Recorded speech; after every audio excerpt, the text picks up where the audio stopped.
नमस्कार, जल प्रणाम। आकाशवाणी लखनऊ की वायु तरंगों पर बन रही मानव श्रृंखला बूंदों की न टूटे लड़ी की 225वीं कड़ी में आपका स्वागत करता हूं। मैं रेडियो जल मित्र शिवम।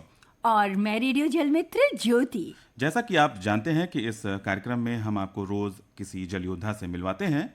जिनका जल संरक्षण में कोई उल्लेखनीय योगदान हो। हमारे आज के जल योद्धा बख्शीश सिंह जी लखीमपुर खीरी उत्तर प्रदेश से हैं। आप जर्नलिस्ट, डॉक्यूमेंट्री फिल्म मेकर और सह सचिव गोमती सेवा समाज हैं।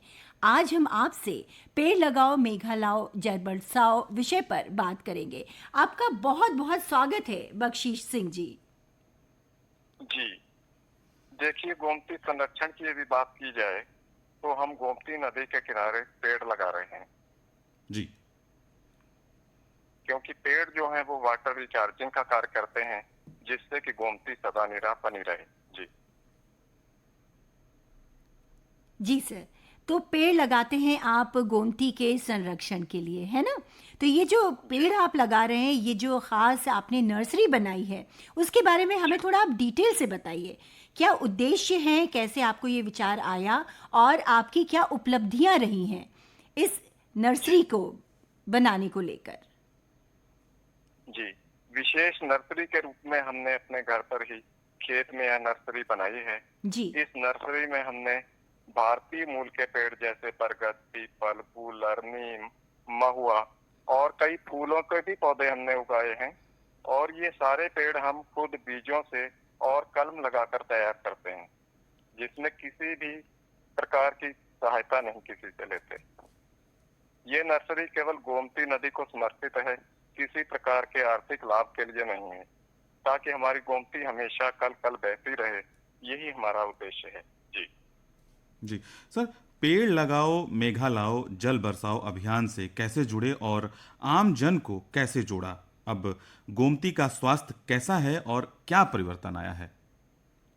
जी करीब 7 वर्ष पहले मोहम्मदी तहसील क्षेत्र के कुछ जागरूक युवाओं ने एकत्रित होकर इस अभियान की शुरुआत की, जिसे नाम दिया गया गोमती सेवा समाज। जी, और इस अभियान की शुरुआत wild life photographer Satpal Singh ने की थी। जी, उसके बाद हमारी पूरी टीम ने गांव-गांव जाकर प्रकृति प्रेमी लोगों को इस अभियान से जोड़ा, जिसमें हम लोग पूर्ण रूप से सफल हुए।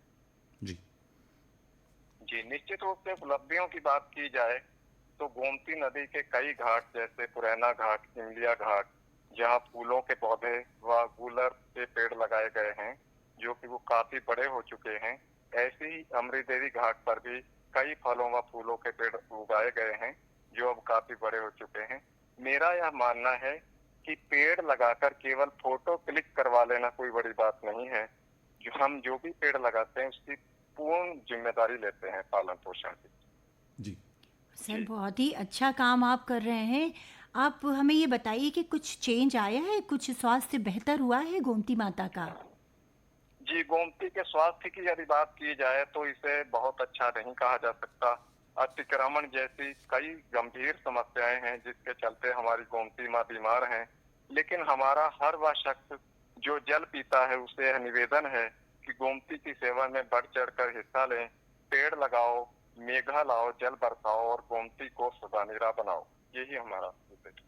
जी सर, धीरे धीरे परिवर्तन आएंगे और मुझे लगता है कि आप और आपके जैसे जल योद्धा बहुत ही अच्छा काम कर रहे हैं और धीरे धीरे करके पता चलता है कि कितना क्रांतिकारी परिवर्तन आया है।